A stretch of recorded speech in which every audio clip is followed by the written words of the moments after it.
They have a high sun concentration, and a lot of people there suffer from a poor access to internet and have low levels of access to electricity. So I kind of wanted to fix both of those issues. So only 56% of Mexican households have internet access, and 1.8 million people don't have access to electricity within that region. And then giving those people with access to electricity within the range of Wi-Fi towers, and which are used for rural areas with fewer wired connections, will allow them to connect to the internet. So I wanted to ask the question, how can I help those in rural areas get access to towers near them? So I wanted to find the best way to solve the problem, either solar or wind power. And then I decided to go solar because I believed that with Mexico's higher, it was like kilowatts per square meter. It was quite a bit higher than other regions, and with more concentrations, higher concentrations of sunlight, basically. And since one of the students was already doing a wind turbine project, I thought it'd be a little more fun to branch off. So then I wanted to make it more effective.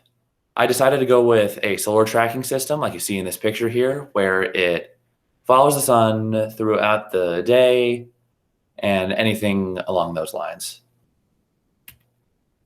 So I did want to make my own design, and there was two different options I could go. I could go for a semi-spherical where the solar panel would kind of go around like this, or I could just go back and forth, kind of like that. Both options would be just fine, but I wanted to start with a spherical design. I thought it'd be a fun challenge, and what you see here are the initial plans for the design. So on the right, you see, this is kind of the hold. This is one of my holders, and this is kind of, you'll see the final design in a second, but this is one of the contraptions that raises the solar panel up and down. So here's the first initial design. You have a power inverter and a battery right here to convert the solar power to usable electricity. And then right here, you kind of in the middle of the screen, you have the two contraptions I just showed you. They go up and down, and as one goes up and the other goes down, the solar panel will change different directions. If they both reach their height, it will kind of tilt the solar panel forward. If they both reach their low point, it tilts the solar panel the other way. And I thought this was initially a pretty good design. Both were run by servos. You can see kind of small in the middle right here. And so then I had to start buying parts to get everything rolling. So the case was $10, solar panels were $66, as it says here, power converter was $45, servos were $30, and the battery was $17.50. And these were the parts that I bought, so it was $168.50. And then I used some other parts that I borrowed. So like the 3D printing, used about a full spool, and it was about $15. Some of the scrap wood is used to construct some bases. The hardware was less than $5, so the screws, bolts, hot glue, anything like that. And then I also borrowed the Arduino kit that I used for the programming, and that typically costs $50 for the breadboard, Arduino, the wires, and anything else required. So the total was a little bit less than $75 with some give or take based on the scrap wood and 3D printing. And to the final, if everything was bought and there was no materials borrowed, is $243.50. So it was kind of an expensive project, but I think it was worth it. So I then started to begin the actual construction process. On the left here, you see the initial contraption that goes up and down. As the little servo right here turns, everything here gets pushed up. And then as it goes down, so from this angle, clockwise makes it go up, and then counterclockwise will push it to go down. And it actually worked pretty well during the initial tests, and I was pretty happy with it. Right here, this is when I was starting to do the four-way system. I have stuff duct taped down just as a prototype, just to get everything close. And then these cups down here are meant to hold these kind of red prongs so it stays secure. And I didn't have the other one printed out quite yet, but here's one balanced. I actually had a wiffle ball underneath here to keep everything together. I was originally going to print it, but then I realized with some solo cup, PVC pipe, and a block of wood, I could DIY my solution to make it work. So then the hard part came along, the programming and Arduino. This involved the Arduino Uno board, and since I was on a Chromebook, I used a website called codebender.cc, which allowed me to, through an online program, transfer any code I had to the Arduino. This was very helpful, and it actually worked pretty well. I had some problems and a little bit of trouble with the original Arduino software at the school. I would have issues finding the board, connecting, especially when I went to Mines one day to work with my mentor, Trent Douglas. And there we had plenty of issues just getting it connected. So CodeBender turned out to work the best. So then I had to figure out how to wire and store the Arduino. I found a small black box on Amazon that would hold everything together, and it was about $9 if I remember correctly. And right here, I wanted to make a little box with a button. So the button here triggers the whole process. It basically tells the solar panels to go different directions and then go to the highest position that it finds, panning around. And then for presentation purposes and testing, I had it linked to the control of a button, so the process would go every time I clicked it. So this little green thing right here, I sanded down a small piece of wood and then put some tape around it so it could slide in and act as a button. It's kind of handy. So this is the program, and this is kind of what it does. It was only one page, but it took quite a bit of trial and error. I'm going to go back to the slide in a few minutes. So there were several problems with the original design, and there was not a lot of time left. It turns out once you started putting weight on the top of this, there would be a ton of force. And even though these were 20 kilogram servos, there was a lot of friction on this side as it kind of pushed against the rail as it goes up. If you see, there's a little slot right here, and then on the other side of this, there was kind of a little insert, and it would slide up and down. But as the thing would go up and the pressure would be placed upon, there would be a ton of force just ramming against this, and it wouldn't slide. So the second I put any sort of pressure on the top, it would just slow down to a crawl. It just didn't work. I was a little nervous, but I wasn't sure. I thought the servo wasn't using its full power, but it was just the fault of the design. So I did have to redesign and repurpose. I opted for a two-way design. It would use less power, only require the use of one servo, and the other can be just used to balance. Just use the part, if you can see right there with the servos. It kind of bounces it back and forth, and then I just have the program running as it goes, as it checks all angles. My mentor actually suggested this idea with me as we worked in the lab. The previous contraption I told you about, he was the one that figured out the problem, and we talked through it, and he said, why don't you just go with a two-way design? And I was thinking that was actually pretty smart. I would just follow the sun normally. So yeah, that works great. So then I had to recode it. So going back to that coding slide, this basically tells the program, once I press that button, it's going to go, I think, 25 different positions, boop, boop, boop, all the way up and through. And then it will go to the highest position possible, highest position with the most sunlight. And then I have a small photoresistor with, once it takes all the light input from different angles, and then it finds the point, basically finds the point with the highest light input, and it stays there until the button is pressed again.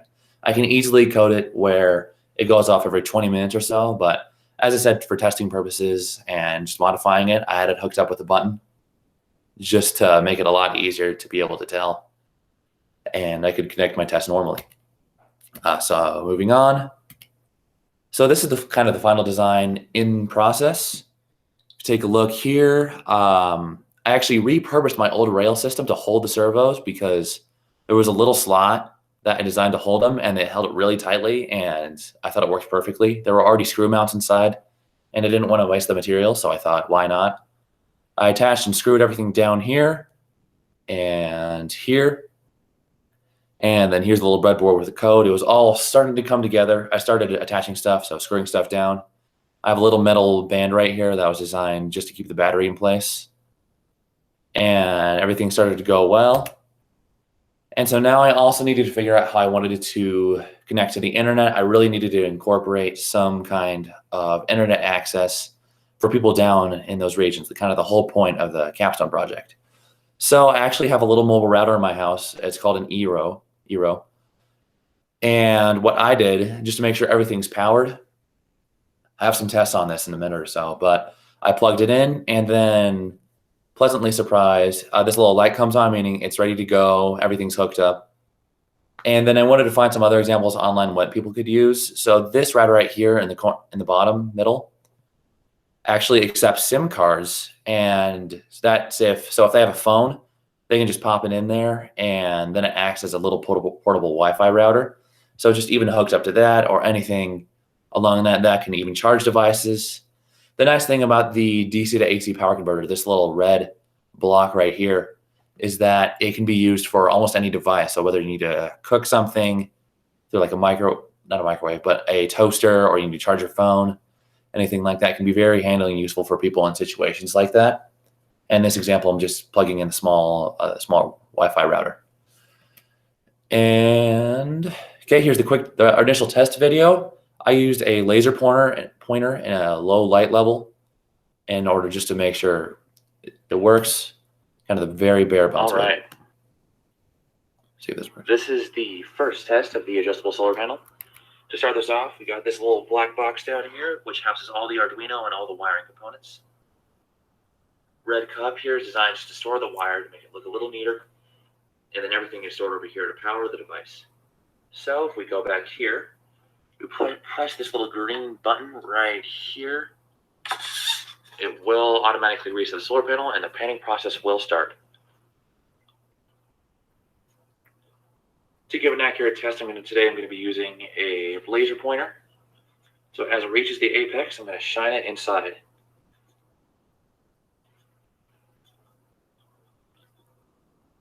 All right. Perfect. Thank you for watching. Okay. There we go. And I later reprogrammed it to go a little further both ways, to cover more positions. All right. This is the first test. There we go. So this is the initial testing and results page. So I would take a look at the position and then the voltage input. I got a multimeter from Home Depot. And I would look at the voltage input and see if it's actually the highest position. And each time it was. So at 8 a.m. it was about 20, and it was at position 2. And then 11 p.m. 10, 12:30 at position 12, 2:30 at 15, and 5 was at 21 with 25 different positions. And I would just go out during different times of the day, activate the whole process, and record the position, as well as have the multimeter plugged in so I could read the voltage throughout the day, which is actually kind of neat. And so I wanted to see if I was successful. So back to the internet part, I went outside, and then without this plugged in, this is my download speed, and this is the upload speed. The upload speed mostly doesn't change, but once I plugged it in, the speed almost doubled, showing that it is fully powered and that everything does work as planned. So here's the final test video, and this does have the internet connected. All right, this is the high noon solar panel capstone test. Here's the panel, and here's the sun. Give this a shot.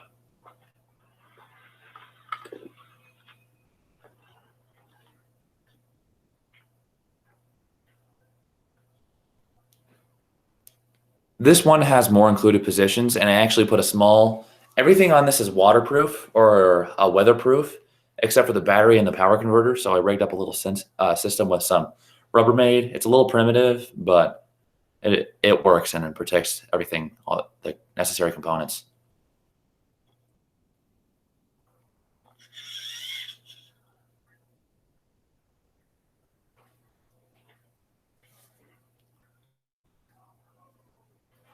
Pretty good.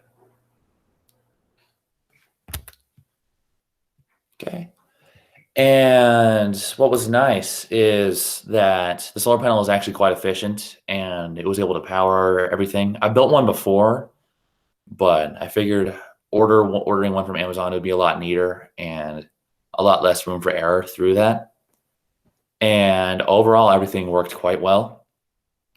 I would say that after the Wi-Fi tests and after quite a few consistent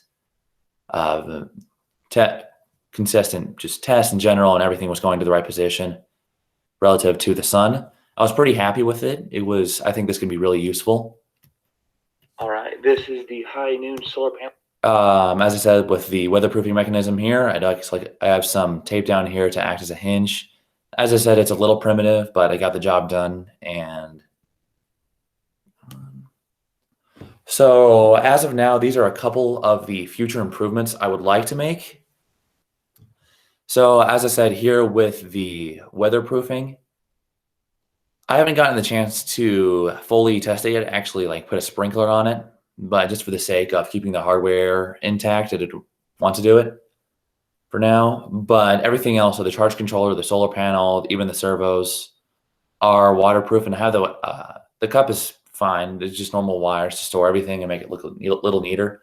The solar panel and some of the other cords involving the battery and the converter were quite long, so I had to get them hidden somewhere. So I used kind of a cup with some holes in it, and then I attached it down through the inside so you couldn't see any of the material used. And then I kind of put made a little wire hub, and then from there it looked quite a bit neater. I even had the photoresistor wire snaking through it, and then up through here at the tip of my cursor, there's a little small black thing. That's what's reading the sun right now. So overall, in conclusion, I do know that this device can help people in need in areas such as Mexico, and I understand that they have trouble getting access to internet and they don't want to run their electricity bill, which makes perfect sense. This device can also be used for providing power to families that don't have access to electricity. And like I said before, there are several outlets that can be used on the device. There are some small improvements can be made, like more weatherproofing, as I said.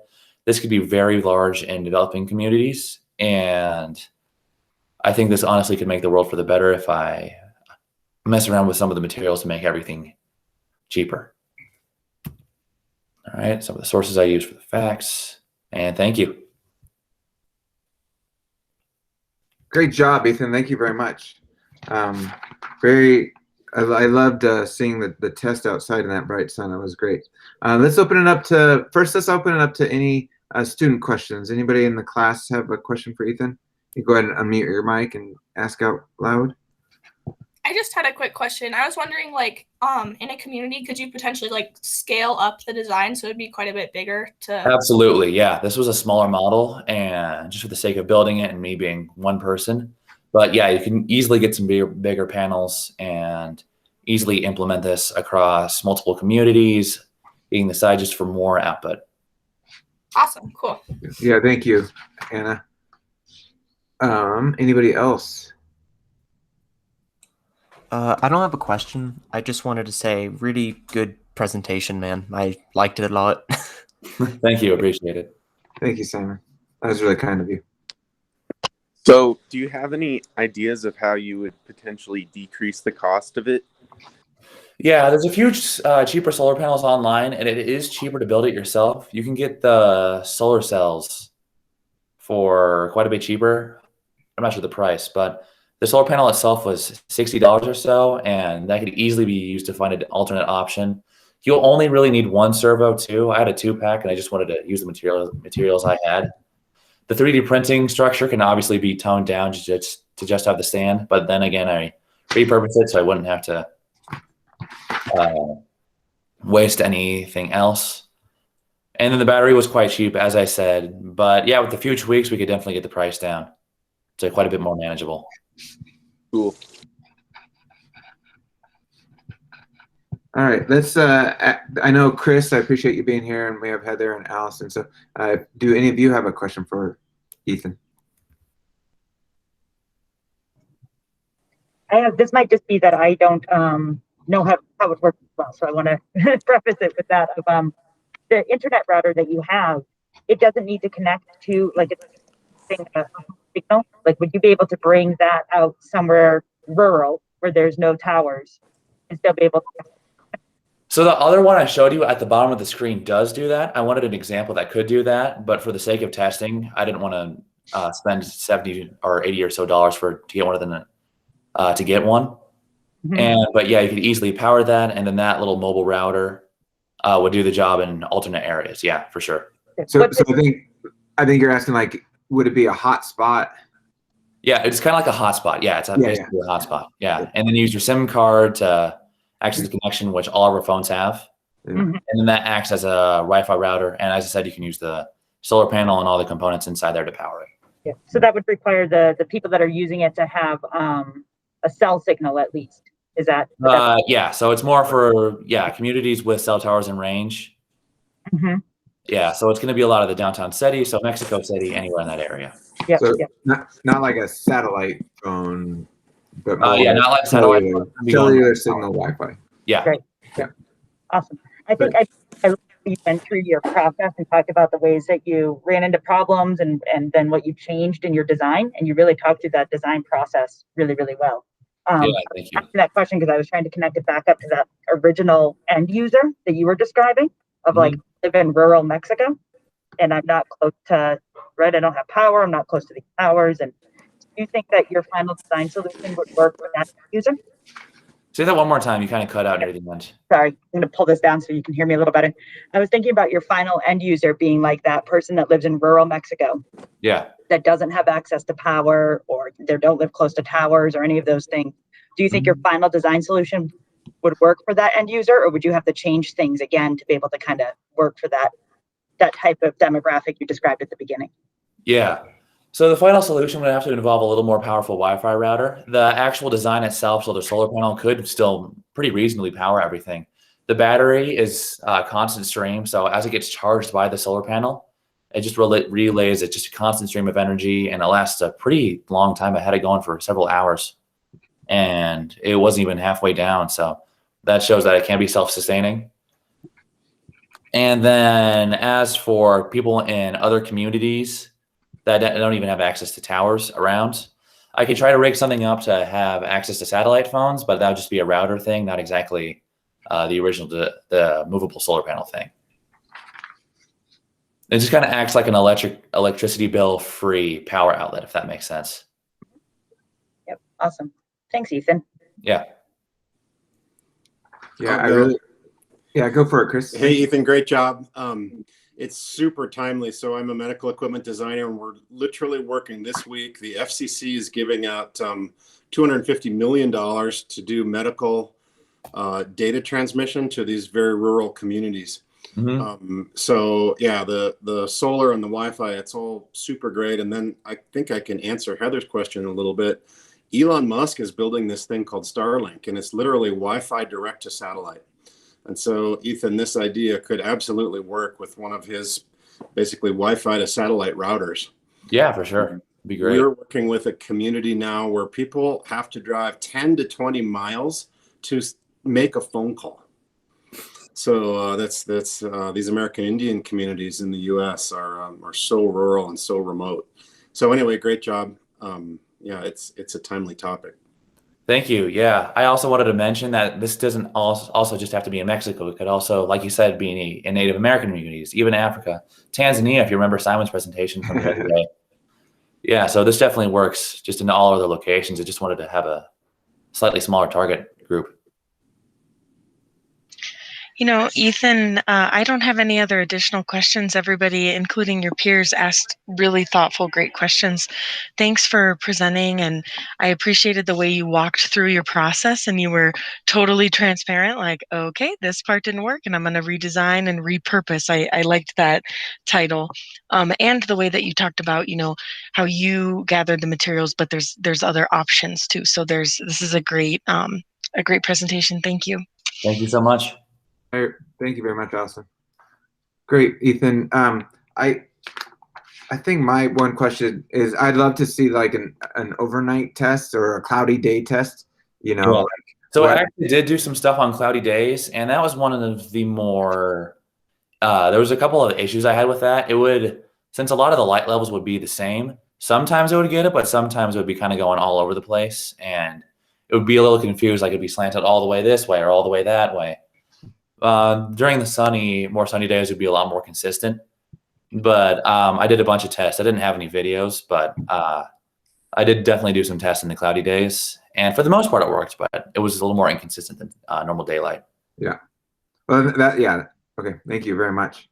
Yeah. Cool. Definitely take some videos if you want to see them later. Yeah. Great. And then on your digital portfolio, I just want to make sure that you hit like the reflection on your STEM process through high school and kind of what what helped you be successful with this project. Okay, so I kind of put that down on the notes. Does that make sense? Yeah. Yeah. I haven't finished the digital portfolio yet, but Yeah. We still have a few weeks. I just wanted to mention that, like, your presentation was awesome, and I think you went like right into the product, and it would just been nice to know, like, what was ninth grade Ethan like, and what was he doing, and what led you to this point of being so successful today. You know, it's been, you know, as your teacher has gotten to work with you for so long, it's been so neat to see your confidence grow, and it's really cool to see your problem solving on this. And I really loved, you never got slowed down. You know, you'd hit a wall and you just break right through it, and I was really impressed with that. So congrats on your perseverance through that all. So I'm going to give you a round of applause. That was really awesome, bud. I'm really proud of you, and I'll send you an email with some notes. But other than that, you know, you got your presentation done today, so you should be able to relax, take a deep breath, and know that you're. Yeah, I've been going at this nonstop for like the last couple of weeks, so that's really good to hear. Thank you. Yeah. I know it's been, and to do this through the pandemic and everything. I know for all the students, what a hard thing to do. So for everybody, congratulations. So you can go ahead and stop sharing, and what we'll do is we'll go ahead and conclude this presentation with Ethan Bontrager and his capstone, and then we will pick back up at 8:15 with Roshan and Jacob, and I will put the meeting notes out there. And anybody who's gonna be jumping off real quick in my class, I'm gonna bring in some thank you notes so everyone can send their mentor a little card. So keep your eye out for that on Monday. Okay. Does that make sense, Ethan? Yeah. Ethan's the only one I can see right now. So. All right. Well, thank you again, Allison and Chris and Heather, for being here, and thank you to all the STEM students who also joined us. So. Yeah, thank you, everybody. I really appreciate it. Yeah. Thanks for Ethan, I have this recorded, and so I'll post that, and I'll share that with you too. Awesome. Thank you. Okay. Thank you, everybody. Take care. Thank you. Good job, Ethan. Yeah, thank you. Good job. That was great. Good presentation.